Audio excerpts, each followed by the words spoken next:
Yo, what's up everyone? AR Comics here with the Comic Collectors Guild, and today I'm going to be reviewing all of the books I picked up from New Comic Book Day, the last New Comic Book Day that we're going to have for a while, March 25th, 2020, so stay tuned.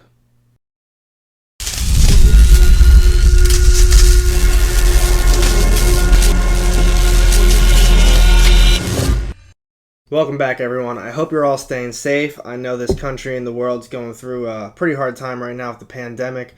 Make sure you don't touch your face, wash your hands, please stay quarantined if you can. Well, I mean most places you should be, unless if you still have to go to work, so I'm sorry to hear that. I do too, it happens. But please stay safe, we can get through this. I have so much cool stuff to go over with you guys. I've got so much stuff planned for this page. As you know, no more New Comic Book Day for a while. I'm in the process of picking up some older stuff. I'm going to have like kind of like a Throwback Tuesday or Throwback Thursday, something like that. So I'm going to have a pull box. I'm going to randomly select certain books. And that's what I'm going to review for the week for like a throwback. I've got other kind of newer stuff, different runs. Right here, I recently picked up one of the last shipments, I guess, from my comic shop because they're shutting down too for a while. So I got 1 through 6. SpiderMan The Life Story, Chip Zdarsky, can't wait to go over that. Also was able to recently finish up my Miles Morales run. Got like 4 different books here. I think it's a total of 17 issues that came out, so I can go over that as well. And this is a little bit older, but Dan Slott, Amazing Spider-Man, 4th run. Just some older books right here. But I finished that up as well. So I've got plenty of stuff I can review, but I want to switch it up a little bit, you know, throw in some old school books, the Bronze Age, maybe a little bit Silver Age, you know, do some different stuff for you guys. So I'm going to get those out of the way. Before we get started on all these books, don't forget to hit that subscribe button for me, please. And if you're not already doing so, make sure you check out my Instagram. My Scarlet Witch Vision giveaway just finished up, so congrats to the winner. I tagged you a few times, so please get back to me. And other than that, I got a new giveaway coming up for the month of April. It's a slab, so be sure to check it out. I'm going to be posting about it either tomorrow or the next day. It's going to run through the entire month of April. You're going to like it. I picked up, was it 2, 4, 6, 8, 10. Looks like 10 or 11 books, just at a quick glance. Picked up a few extra ones because I knew we weren't going to be getting any new books for a while. So let's get started on them. Honestly, overall, I thought most of the books were very good this week. I had a few issues with a few of them, and I'm just going to get them out of the way right in the beginning, and just going to go from there. On the Stump, number 2. Awesome concept, awesome artwork. I really don't like it at all, though. So, you know, politicians fight, the congressmen fight, they're trying to get their laws passed, but they actually fight in a ring, and whoever wins, you know, they get the law passed. Great concept. And the artwork follows through pretty well, too. So, you know, kind of cartoonish, but, you know, very thick lines, and, you know, it's very good. But this issue just had so much going on, and I really don't remember even the names of the characters. They're all kind of just forgettable. And it felt like every couple pages was like a fresh, different plot point for the issue. And it's like, I don't really know what to follow along right now. There's so much going on, and honestly, I really didn't like it. Maybe there's just too much space in between the issues, but overall, it's just not for me. So we're going to move on, and this is the only other one that I really didn't like. Force Works 2020, number 2. I really overall like the tie-ins. Well, tie-ins and the main run for the Iron Man 2020. I think it's very good. But this Force Works, I don't know. Kind of the Machine Man as well, but this one just didn't do it for me. So if you can recall from the last issue, it ended up with the Force Works team. They were on some random island, and it had some odd, like, machine hybrid type monsters that were just, I don't know. They kind of attacked them, and then they kidnapped a few of them. But this issue picks up right where that was. They're all basically locked in a cage, and their game plan is to get out, and they gotta find War Machine. He's somewhere else, and that's kind of the whole issue. Once they get out, they're like, alright, now we gotta find War Machine. But at the same time, some giant machine monster thing is also, they got like attacking as well. So now they got these weird little monster hybrid machines. They got this big one that they're trying to get away from. But at the whole time, they still have to try to save War Machine. So I didn't really like it. Artwork was okay, but at the very end of the issue, War Machine did get saved, but it was no one on the Force Works team. Ended up getting saved by MODOK. So they brought him into the issue. I think it might be cool. I'm excited to see where it goes. But overall, that tie-in didn't do it for me. Moving on, we have Road to Empire #1. It actually was a really cool issue. I was a little bit surprised by it. So the whole thing focuses on, obviously, the Kree and Skrull war. But the cool thing is, so the issue starts off, you're following a Skrull family. They give a little bit of backstory about them and what their purpose is on Earth still. Basically, they're finding this other whatever Kree is left on Earth. But at the same time, between every couple pages, you get the entire backstory of the Kree and Skrull war. What started it, what continued it, and it just went from there. And it was really awesome. Artwork changed so you could tell it was a different perspective of the story. And once it eventually hit the main story again, you saw the the Kree and the Skrull, they met up with each other, and it was kind of like that SpiderMan meme when they're like, yo, and they're looking at each other. So it was kind of like that, and I don't know, I guess the Kree had a message that said that the war was over with, and they didn't really know what to do from there. So that's where the issue ended. Really excited to see where it goes, because it was a fun issue. Artwork was cool. I'll show you a little bit of both. So here's the main story with the Kree and the Skrulls. But then here's where they swap to a backstory. You could tell it's different. It's a little bit not as defined, might be the right way to describe it. Or maybe, I don't know. Just a little bit different. But you can tell, and it's cool. Big fan of that one as well. Next up, Revenge of the Cosmic Ghost Rider, #4. I don't know what to say about this issue. Every issue is just very okay. Nothing's really great about it. Nothing seems like, wow, I can't believe this just happened. I just don't care about anything happening in this issue. It all seems pointless, and the artwork's cool. The story itself seems cool, the action, I guess, but I don't know. It's whatever. So last issue, you saw Cammy got yeeted by the Cosmic King into some black hole dimension-looking thing. So this whole story is basically just Cammy and what happened to her. So whatever she got thrown into basically threw her back in time, and where she landed, I guess it's either days prior or maybe a week or two prior to what actually happened in present time. But it's with the Cosmic King. They're mourning the death of Thanos. So it's around that time frame.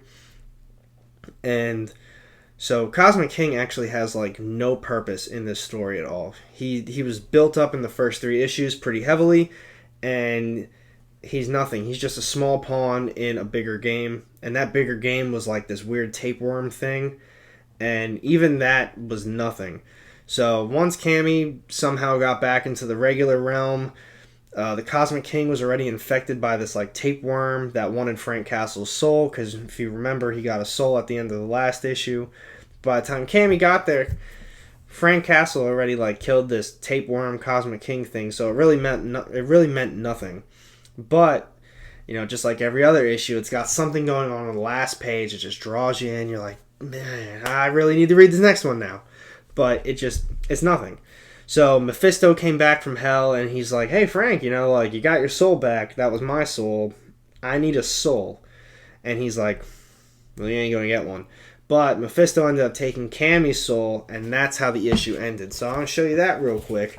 And that's when, for me, I was like, now I need to read the next one, because, that seems interesting. They took Cammy's soul. Cammy's now in hell, and Frank Castle's got his soul back, but he still has these cosmic powers. So I don't know, but I'm interested, which is crazy because I don't really like any of the issues, but the last couple pages really draw me in. We'll see. One issue that really surprised me this week is Folklords #5. I've really been dogging on these issues the last few. I don't think I liked 2, 3, or 4. 4 was a massive letdown to me because they finally hit this library they've been talking about the whole time, and it literally was nothing. It was dumb, whatever. But this issue, Ansel finally found a Folklord, And if you kind of remember, if you've been reading this story, you're going to know what I'm talking about. But there's kind of like a narrative, like someone else is like talking / writing the story. And you find out he is the folklore, like that guy that they've been showing. He's actually the one that Ansel finds, and he thinks that he's like some head honcho because he's not from this world.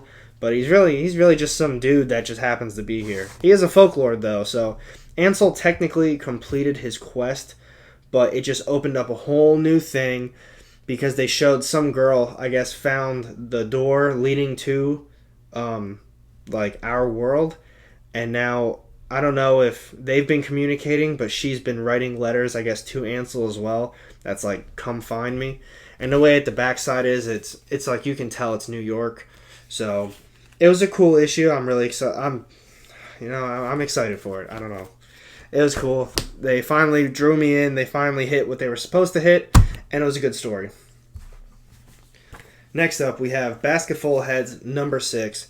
Fantastic issue this time around. It was awesome. June Branch, she's an awesome character, and honestly, you find yourself a girl like June Branch. She has went above and beyond to find Liam and save him, despite finding out that he's basically been lying the whole time, that he's been an FBI informant, and she had no idea. And she's still like, well, you know what, I'm going to save him. I'm going to do that. But she hacks off Hank's head. I think his name's Hank. It's the police chief's kid. And adds it to the collection. I think she's up to like 4 or 5 now. So, she's killing everybody with this axe. She is just getting it done. And it was cool. It was really cool to see it. She devised this whole plan using all of their heads because they were all in cahoots with each other. And they all are corrupt. The whole town's, I guess, corrupt. Everybody's in on it. Police chief, police's kid, all these other other officers, and a few other people. So everyone's in on this like money scheme. And Liam is here to expose it all. So she devises a plan, gets it all going, and that's basically the whole issue. But she does find Liam. He's out on this boat. He's tied up. He's beaten up. And she finally does it. She doesn't save him, though, because the police chief is there. And he beats up on her a little bit and kind of throws her off the edge. I'll show you that real quick. So there they are. They finally meet up. They're finally found. Reconnected. He is beaten up. And then police chief comes out of nowhere, starts whooping up on June Branch. And that's where she is left off. So, I don't know. We'll see where she goes. It's a shame that there's going to be no more issues because this is a great issue. And I'm really excited to see how it ends. Got a few more issues. Let's see what we got next. We got Star number 3. I want to say I really like this run. I'm not 100% sure yet. It's like good stories, but nothing actually seems to be happening. I don't know. So the last issue was like Star and Scarlet Witch were like fighting these monsters in some weird world. And this issue picked up that was just like all in Ripley's head. It was not fake, but the reality stone was affecting her, and Scarlet Witch thought that she could like help her control it, but she couldn't. So she basically wakes up in that office with Scarlet Witch, Jessica Drew, and then Captain Marvel makes her way over there. Captain Marvel, set her off or pissed her off a little bit too much, and she used the reality stone and warped her back to her apartment. And because of that, like, weird energy that she used from the reality stone, all the bad guys looking for her, that was like the signal, like, well, there she obviously is, because nothing else is going to have that type of power. So the whole issue after that happened was the bad guys came to her. She kind of did some fighting, not a whole lot. We saw a little bit of backstory for something else in that story, or like the backstory of like Captain Marvel with her, I guess how it started. So if you read the Captain Marvel run, I'm sure you already were well caught up on that. I have not read it. So, after that happens, they do a little bit of fighting, and the issue ended with Captain Marvel coming to the apartment, not really saving the day, but kind of beat up on the bad guys to the point where, Captain Marvel is, well, she's ready to take her turn at Star. So, I don't know, I liked the first issue, I really liked the second one. The third issue was just it was meh. It was alright, wasn't too bad though. Next up, we got Wolverine number 2. big fan of this issue, but at the same time, I don't exactly know what's going on in any of the X-Men issues.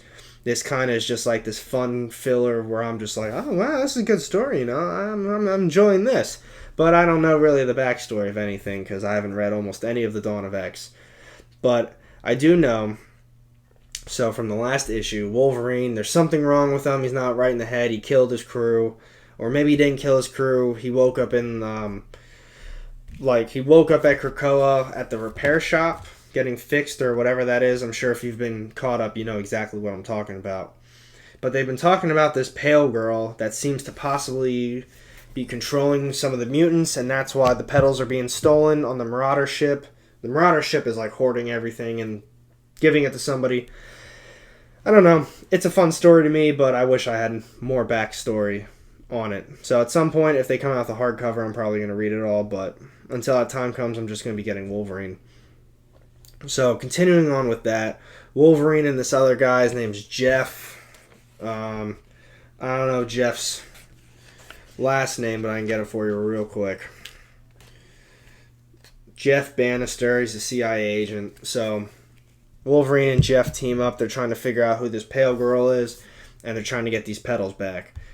And the whole time, I guess something was actually wrong with Wolverine, and he ended up killing Jeff at the very end of the issue. I'll show you that real quick. It was pretty cool. So there's something wrong with him. He's not right in the head. Maybe it's this pale girl that's doing it. Who knows? But it's a cool story so far, and I'm definitely digging it. The artwork is fantastic. So we'll see. Last 3 issues of the week, my top 3, they were very good. I'm sure a couple of them could have even. Been swapped out, but I'm pretty satisfied with my top 3. Once and Future, number 7. What an issue! I was very surprised at how good it was. I knew the artwork was already going to be great. Gillen killed it on the last story. I just wasn't a big fan of how it ended. It kind of felt rushed, but either way, it was a great setup for the whole thing. I just knew 7 was going to be good. Whenever that new arc was going to drop, I was like, I'm going to get it no matter what. It's going to be good. So I really enjoyed it. The artwork's fantastic. It kind of picks up, like, you see all the 3 heroes. You got Rose, Duncan, the grandma, kind of off doing their own thing. Duncan's killing pixies. Rose is making sure England's still safe.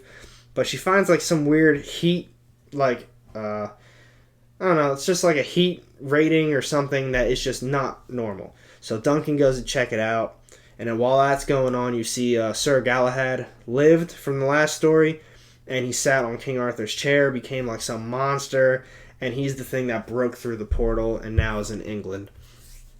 So at first you're reading it and you're thinking like, oh, like, so this is it. This is like where the story's going to go. No. So Sir Galahad, now whatever type of monster he is, he breaks into some library or museum and he steals this book. And you think like, all right, this book's got to be pretty important. So he has it, and Grandma comes, saves the day, shoots up Sir Galahad. I think he makes off, like he lives to tell a tale, but he's not actually the real focus. The focus is that book, who was given to some girl in a hood. We don't know who she is yet, but she resurrected Beowulf. So it looks like Beowulf is going to be the new like monster or whatever for this arc, and I'm very excited for it. Definitely looking forward to it. Now we've got the last 2 issues. I'm sure you already know what they are because, I mean, you know what I like. You've been watching my videos. You've been commenting and liking them. Speaking of, you should do that. You should comment and like this video. And if you're not already doing so, subscribe. I would appreciate it. So this one, SpiderMan 42. Very fun issue. Nick Spencer, I was not expecting the route that you took on this, but it was great. So I picked up with, Boomerang and Spidey. They still have to get these tablets, and this monster, Gog, is just guarding, I guess, either the last one or one of the last ones. And Spidey makes a comment. He's like, Gog's not really a bad dude. It's not that I've like seen. I feel like he's, I don't know, maybe in a bad situation every time. So it gives an entire backstory of Gog told in Gog's perspective. And it was pretty sad. It was like a really good story, and I was pretty surprised at it. So once you get through his whole backstory, it comes back into present time, and you see Gog is he's just protecting this tablet because he thinks that's what he has to do. He's not trying to hurt Spider-Man or Boomerang. He wants to protect this for someone who he thinks like is family, I guess. So A+ story. Speaking of A+ stories, Al Ewing, you have killed it with my top pick of the week, Immortal Hulk, number 33. Wow. This was an issue. It was a long issue. The story was incredible. It's got like 4 pages of like full like artwork on both sides. It was all great. Immortal Hulk, I think hands down, is the best series I'm reading right now. This series dove right into like Hulk's mind. You got to see how Xemnu was like messing with everybody. Hulk ended up breaking out through Bruce Banner, and you saw like that gruesomeness from it. It was sweet. So we got that, and then Hulk did his thing. He took his squad over to Roxxon. So once they hit Roxxon, you saw that Xemnu had like his own prerogative the whole time. He converted all of the people that were in the building into like his like slave monsters. Like he changed them completely, and he took over the Minotaur too. So Xemnu's like he's pretty low key powerful right now. So Hulk and his crew came in, messed them all up, did his thing. Minotaur, I don't think they killed Minotaur. They may have killed Xemnu. I'm not 100% sure on that. I think they killed Xemnu at the end. Maybe left Minotaur. But yeah, that's yeah. So they killed Xemnu, and then they kind of left Minotaur to like rot or die or whatever. But we got introduced to our new enemy, the Thoughtful Man, at the very end. So it was just, I can't even describe this story. It was so good, seeing everything. The artwork was beautiful. Here's one of the full spread pages. I'll see if I can get another one really quick for you. I like the other one a lot more, where you see Bruce Banner, or you see the Hulk burst through. This one, it just says Hulk is free. Oh my god, it's awesome. So that's it. Great story. Top pick of the week, 100% Al Ewing. You did kill it. Although Nick Spencer, you did an A+ job on your ASM as well. So these are all my issues. I know I took a little bit of time to upload this video. I know I've been very slow with other videos because I've kind of been trying to work with how to like make the page better. That's why I was talking about how I'm going to do like Bronze Age, maybe some Silver Age reviews scattered in with some other runs that I have. And, like I said, reviews will be coming. I'm going to be getting new content. All my auction wins, I'll start doing more unboxing videos. I took a little break from buying, but what better time to support some of my friends. So let me know down below what you think, what issues you would like to see, what are even some of your favorite issues. So you're going to be seeing more content on this YouTube page, but make sure you check out my Instagram. I'm still dropping daily stuff. So be sure. Let me know what you guys think. And make sure you check it out. I got my new giveaway coming up. It's going to be a slab. I think you're going to enjoy it. It's a pretty solid one. So with that, please stay safe, guys. Remember, wash your hands. Try not to touch your face. And, with that, have a good night.